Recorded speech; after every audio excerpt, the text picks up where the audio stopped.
Welcome in. We have another episode. The first one we did about Dalvin Cook, but that one kind of ended up being more of a news live reaction with the news that dropped the day we were supposed to record. So this is going to be our first true podcast episode where we're going to record a bunch of episodes, release them over a period of time. And we have an exciting topic for you today, Conan and I. We're going to talk about the impact of Zach Charbonnet on Kenneth Walker. So I know everyone's wondering about that. Dynasty rookie drafts, where do you draft Zach Charbonnet? It's literally one of the biggest questions I get on my Patreon. So Conan, let's jump into it. I saw you have a lot of stuff here on Kenneth Walker. So what's up? Yeah, no, I mean, obviously Ken Walker, very exciting, fun to watch last year. You know, once he started to get going, earned himself some more time on the field. He was great. I mean, he was third in breakaway runs, so that's runs of 15 plus yards. He had 17 of those. Pretty good. Top 12 in both juke rate and evaded tackles. So, you know, he's shifty. And I think when we watched him play, we saw that. He's a home run hitter.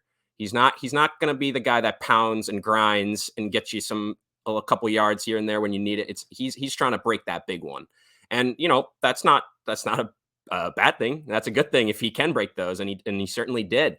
But I think there were some things that the team saw and kind of said, I think we need someone to complement that, not necessarily to back him up, which is, I think, kind of the sentiment that a lot of people have in, you know, Dynasty and even in redraft, whatever, is I think Zach Charbonnet is being looked at as like a clear backup to Ken Walker, where I'm almost kind of viewing this as a compliment. And so, I mean, specifically, right, with Ken Walker, I think his receiving grade per PFF, bottom 20. So he's not a great receiver. And I think we kind of knew that going into the NFL. Like he wasn't known to do that specifically. And another thing, rushes of 0 or negative yards. He was almost at a 24% rate of that. And that was the fourth highest in the league. Again, Not good to be fourth highest in that category, you know? Exactly. Again, one of these things that it's a list you do not want to be high on. You know, most negative and 0 yard rushes. Like, no, we stay away from that. I even remember that. I feel like I even remember that from just following. You know, I always live tweet a lot of games, follow them as they go along. I feel like I remember being frustrated. It'd be like 5 runs, and we'd have 5 runs, 0 yards. And then I look up and, 7 carries for 50 yards. Suddenly there was one big run. But I do hear what you're saying. It matches up with my anecdotal experience of watching Ken Walker as a fantasy asset last year. So I'm glad when those things align. It's always more confusing when they don't align. That's always very interesting. But anyway, go ahead. Yeah, no, I mean, and I think that's kind of where Zach Charbonnet comes in, and he complements Ken Walker's home run hitting ability just very well. I mean, he's a grinder, he's a pounder, but he's also a capable pass catcher. I mean, he is kind of like just overall more complete, but not as explosive, I don't think as talented as Ken Walker. But overall, I do think he's got a lot of the game kind of to him. And, you know, speaking on his pass catching, he had 20 plus catches both his junior and senior years in college. That's a great number. Just shows that he can handle kind of a 3-down role. He had 37 in the senior year. That's a lot for any college running back. That's a lot. And I did I wrote the pre-draft DLF article on Zach Charbonnet, and I was very in. I thought he looked great. I thought he was a complete running back, could deliver at all facets of the game. I compared him to a slightly more talented version of David Montgomery, coming in 4 years younger than David Montgomery is now. I thought that was a fair comparison. That he can deliver in everything. He's pretty good at everything. Not elite in anything. But so I did really like him coming in. I thought he had the potential to be a starter from day one. Unfortunately, not where I wanted him to land. I've been very disappointed. But yeah, no, it's definitely was one of my biggest sad moments during my rookie live stream we did on here.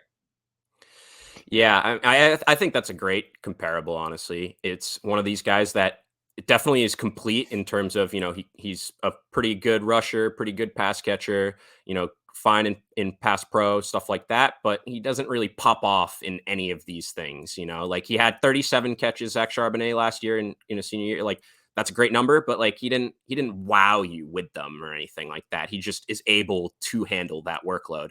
And so like you said, not the ideal landing spot, but I do think there's room for fantasy value in both of these players. And what it comes down to kind of is when I looked at a lot of, Ken Walker stats, kind of dug into a lot of his, where his points came from, like I saw one huge red flag, and that was his goal line just attempts and his efficiency near around the goal line, inside the 10, inside the red zone. So he actually had, Ken Walker, 52 carries inside the red zone. It's actually third most among running backs, right? And for, that's kind of surprising, actually, because he barely played the first 4 weeks, yet he still had the third most. That's kind of surprising, to be honest with you. He only played 15 games. He didn't even play a full 17. So, yeah, that is honestly a surprising stat to me. Yeah, and so within that, right? So he had 16 carries that were actually inside the 10.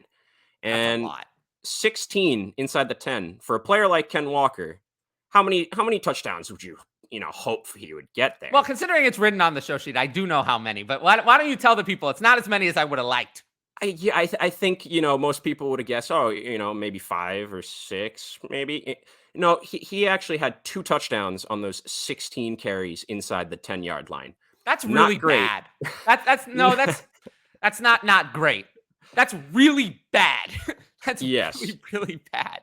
And so on those 16 carries inside the 10, obviously your ceiling for your yards gained on those carries is 10 at any point, right? Obviously some of these carries were 5, 6, whatever, but he actually averaged 0.4 yards gained per those attempts. That's not good because you usually need at least 1 yard to get there. I agree. That's very bad. It's very bad. I would say.